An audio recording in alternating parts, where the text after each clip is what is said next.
All right, welcome to The Explainer. Today we're unpacking the 2026 landscape of China dropshipping, and more importantly, we're handing you a step-by-step playbook for scaling your store. Whether you're literally just dipping your toes into e-commerce or you're an established seller looking to seriously optimize your margins, the game has evolved. China is absolutely still the dominant hub for suppliers, offering unmatched product depth and highly competitive pricing.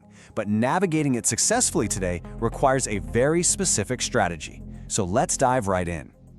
Here's our roadmap. We're going to look at why China dropshipping is still the play, break down the top suppliers by stage, figure out how to actually vet them, dodge those margin-killing mistakes, and finally, scale your store up. Let's get to it. Okay, Section 1. Why China dropshipping? Before we get into the who and the how, we've got to establish the why. Why is this specific business model absolutely booming right now? Take a look at this stark contrast. With traditional e-commerce, you're usually staring down the barrel of $5,000 to $50,000 just to get started. All that cash tied up in inventory before you even make a single sale? That's a massive risk, and honestly, a cash flow nightmare. But dropshipping, it completely flips the script. You can launch with just $500 to $2,000 in startup capital. Your supplier handles the stock, which means minimal inventory risk for you, and incredibly favorable cash flow, mostly because you only pay the supplier after your customer pays you. It's like having a superpower to test hundreds of products without any heavy commitments. To really put the sheer scale of this opportunity into perspective, the global dropshipping market was anticipated to hurdle past a massive $243 billion by 2023, and that momentum is continuing strong right into 2026. Because of China's huge manufacturing scale and lower labor costs, everyday sellers are carving out super solid 10 to 30% profit margins from that pie. Think about it, some stores are seeing up to 50% more profit than competitors who are bogged down paying for their own physical warehouses. It's a real game changer. Moving on to matching partners to your growth. Look, there are over a dozen major players out there. The trick? Matching the exact right supplier to your current business stage. If you're just starting out, meaning you're in the testing phase, validating new product ideas, you want platforms like AliExpress. They're the go-to entry point because of their massive catalogs and zero minimum order quantities, literally no MOQ. Then you've got DHGate, which is fantastic for budget wholesale pricing if you're buying in bulk to test the waters. And of course, Zendrop. If you're a Shopify beginner, Zendrop is tailor-made for easy setup and gives you access to US warehouses. At this stage, your one and only goal is to test fast and test cheap. But here's the thing, you can't rely on beginner platforms forever. Once you're getting steady sales and stepping into the growth and branding stages, you have to level up. This is where CJ Dropshipping comes in, unlocking global warehouses and much faster 7 to 15 day shipping. Ready to build a real brand identity? eProlo is awesome for custom packaging and private labeling with zero upfront fees. And if you're pushing serious volume, working with a sourcing platform like Wiio gives you a dedicated agent and rigorous quality control. You have to scale your fulfillment right alongside your sales. All right, on to vetting suppliers, or as I like to call it, the rules of engagement. Knowing the names of the suppliers is one thing. Knowing how to vet them, that's exactly what separates the huge, lasting brands from the flash-in-the-pan experiments. You absolutely need a strict vetting process. First up, match them to your stage, like we just talked about. Second, and please never ever skip this, order physical samples yourself. You have to see the packaging, feel the quality, and test the functionality. Third, measure their processing time versus transit time. A lot of sellers just look at the shipping speed, right? But if a factory takes a full week just to pack the box, your delivery promise to the customer is already broken. Finally, audit their communication. Hop on WeChat, which is the absolute standard for business in China, and test how fast and clearly they respond to your questions before you start scaling. Always keep this golden rule in the back of your mind. If it looks too good to be true, it probably is. Honestly, consistency in product quality and shipping is the single biggest hurdle in long-distance dropshipping. Chinese suppliers can deliver incredible quality, but the variance from factory to factory can be completely wild. At the end of the day, quality control is on you. So don't just blindly trust a ridiculously low price tag.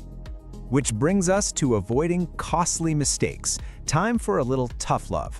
Let's talk about those margin-killing pitfalls that will absolutely wreck your business and your brand's reputation if you aren't incredibly careful. Mistake number 1, flying blind on your actual costs. You have to meticulously calculate your true landed cost. This isn't just the wholesale price of the item you see on the website. It's the product cost, plus shipping, plus your custom packaging, your payment processing fees, and any sneaky customs duties or taxes. If you don't track this exact metric on a spreadsheet for every single SKU, you're going to get hit with surprise fees that will literally evaporate your hard-earned profit margins overnight. Not fun. Now ask yourself honestly, are you choosing suppliers by lowest price alone? You really got to think about this one. Because chasing the absolute lowest penny is hands down the most dangerous trap a dropshipper can fall into. It's so tempting to see two identical looking products and pick the one that's 50 cents cheaper, right? But believe me, that 50 cents almost always comes at a massive hidden cost.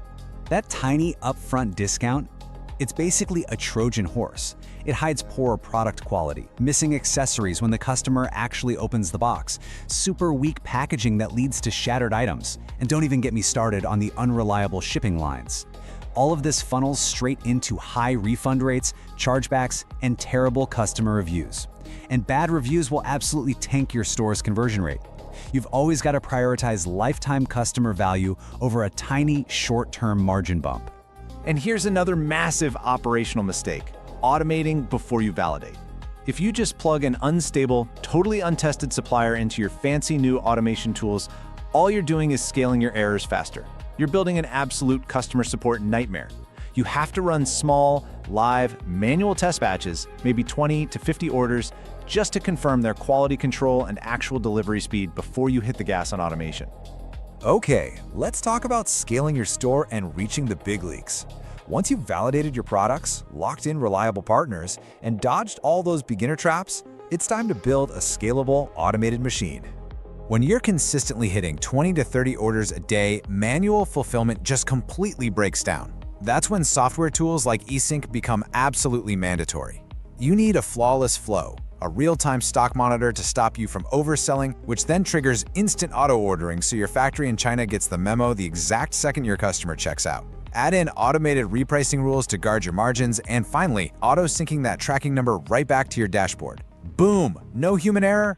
Now, as you scale, protecting what you built is just as important as growing it. Never, ever rely on a single factory. You need multi-supplier risk management. Map your absolute best-selling items to at least 2 suppliers, a primary and a backup. This lets you set up automatic order routing. So if your main supplier stocks out, spikes their prices, or their shipping route suddenly degrades, you instantly reroute the orders without skipping a beat. Plus, splitting your volume keeps your negotiation leverage strong with both factories. Finally, if you want to play in the big leagues, you have to treat your supply chain like a true corporate operation. Build a scalable KPI system for every single supplier you use. Rigorously track their late dispatch rate, monitor their actual delivery times, measure defect and complaint rates, and even audit how fast they reply on WeChat. Do monthly reviews. Reward the all-stars with more volume and longer contracts, and ruthlessly cut the underperformers. It's just business. So, we've covered a lot of ground today, but here's your defining question. Are you going to stay trapped in that endless, low-margin testing phase forever? Or are you ready to implement the ruthless vetting and automation it takes to build a 2026 e-commerce empire? The blueprint is right here. The execution? Well, that's entirely up to you. Thanks for joining this explainer. Get out there and keep building.